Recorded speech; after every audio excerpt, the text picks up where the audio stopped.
जिन्नात कैसे जिस्म पर हावी होते हैं और कौन से हिस्से से जिस्म में दाखिल होते हैं। अल्लाह ताला ने इस कायनात में कई आलम तख्लीक किए। अल्लाह ताला ने कुर्राए अर्ज़ पर कई मखलूक़ात तख्लीक की।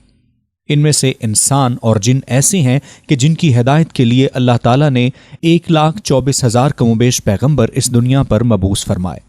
अल्लाह ताला ने इन दोनों मखलूक़ात के लिए सज़ा और जज़ा का तसव्वुर पेश किया, यानी यौम आखिरत। अल्लाह ताला की ये दोनों मखलूक़ात नेकी और बदी करने के इख्तियार के साथ इस दुनिया में आईं। जिन्नात की दुनिया इसरार के पर्दे में छुपी रहती है। जिन्नात को इंसानों की नज़र से पोशीदा कर दिया गया। जिन्नात को ज़मीन पर उतारने से पहले अल्लाह ताला ने फरिश्तों के ज़रिए जिन्नात को मुख्तलिफ जजीरों और वीरानों में कैद कर दिया। जिन्नात को कैद करने का वाक़या भी दिलचस्पी से खाली नहीं है। रिवायात में आता है कि इंसान को ज़मीन पर उतारने से पहले अल्लाह ताला ने फरिश्तों के सरदार इब्लीस को अपने पास तलब फरमाया। इब्लीस जिन्नात में से था और आग से पैदा किया गया था और अल्लाह ताला के इंतहाई बरगज़ीदा मखलूक की फहरिस्त में से शुमार होता था।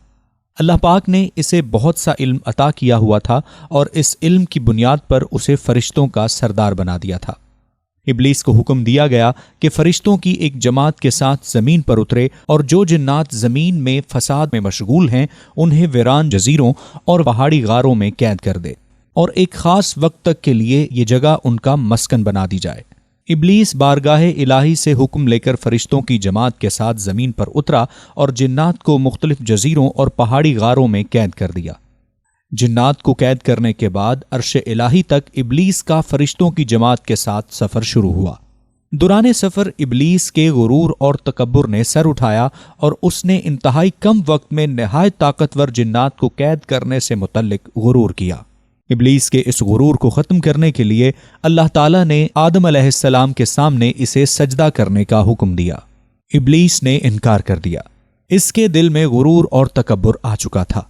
इब्लीस सोचता था कि मैं आग से बना हूं और ये मिट्टी से पैदा किया गया है, मेरी और इसकी क्या बराबरी हो सकती है, भला मैं इस मिट्टी के पुतले को सजदा क्यों करूं। हुक्म बारी ताला से इनकार पर इब्लीस को बारगाह इलाही से निकाल दिया गया और उसे शैतान बना दिया गया। एक रिवायत के मुताबिक हज़रत सलमान अलैहिस्सलाम के दौर तक ये जिन्नात वहीं पर कैद रहे और फिर अल्लाह के हुक्म से इन्हें आज़ादी मिली और वो दुनिया में चलने फिरने लगे। सलमान अलैहिस्सलाम के मोज़ात में से एक मोज़ा ये भी था कि आप शयातीन जिन्नात को काबू कर लेते और उन्हें सज़ा के तौर पर दोबारा कैद में डाल देते।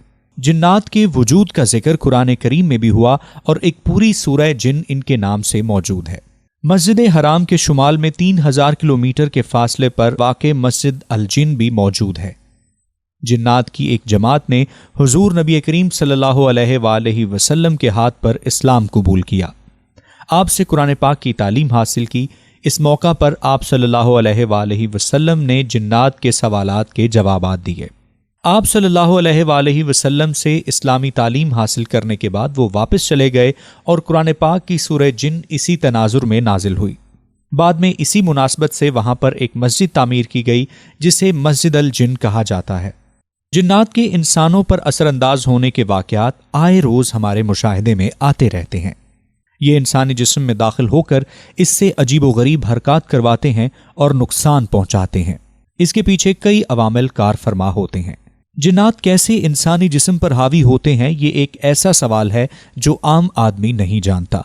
इमाम इब्ने तैमिया के मुताबिक इंसान नेकी से फारिग होकर बुराई की जानिब जब रागिब होता है तो बुरे असरात से मुतासिर होने का खतरा भी बढ़ जाता है। दुनिया परस्ती में बुराई इंसान पर गालिब आ जाती है और जिन्नात जिस्म में दाखिल हो सकते हैं। जिन्नात कई मामलात में इंसान की तरह होते हैं, पसंद या नापसंद या अच्छाई और बुराई के जज्बात रखते हैं। ऐन मुमकिन है कि जिन्नात को किसी इंसान का चेहरा इंतहाई नापसंद हो, इस वजह से वो उसके जिस्म पर कब्जा कर लेते हैं। दूसरी जानिब ये बात भी मौजूद है कि जिन्नात को इंसान से मोहब्बत भी हो सकती है। वो किसी को बरहना देखकर उस पर फिदा हो सकते हैं और उसके जिस्म पर काबिज हो सकते हैं। ये मामला ज़्यादातर ख़वातीन के साथ पेश आता है। चूँकि जिन इंसानों की नज़रों से पोशीदा होते हैं, इसलिए बाज़ औक़ात हम अनजाने में उन्हें नुकसान पहुँचा बैठते हैं।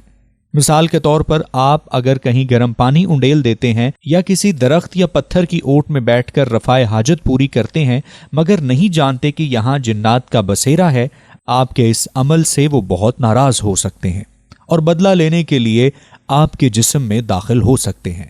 جنات جسم کے کس حصے میں داخل ہو کر انسان پر قبضہ کرتے ہیں، اس حوالے سے مختلف نظریات موجود ہیں۔ زیادہ تر نظریات یہ کہتے ہیں کہ انسان کی موت کے وقت انسانی روح ناخنوں، ناک اور منہ سے نکلتی ہے، اور یہی ایسی جگہ ہوتی ہے جہاں سے جنات انسانی جسم میں داخل ہو کر قبضہ جماتے ہیں۔